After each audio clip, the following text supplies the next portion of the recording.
You ask Tiger to solve. This deals with linear equations with one unknown. The final result is x equals -4. Let's solve it step by step. Group all x terms on the left side of the equation. Add 12x to both sides. Simplify the arithmetic. Group like terms.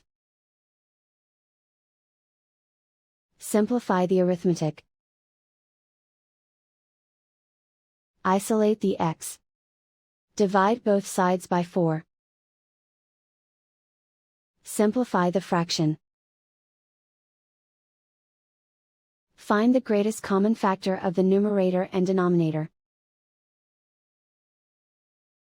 Factor out and cancel the greatest common factor. And so the final result is x equals -4.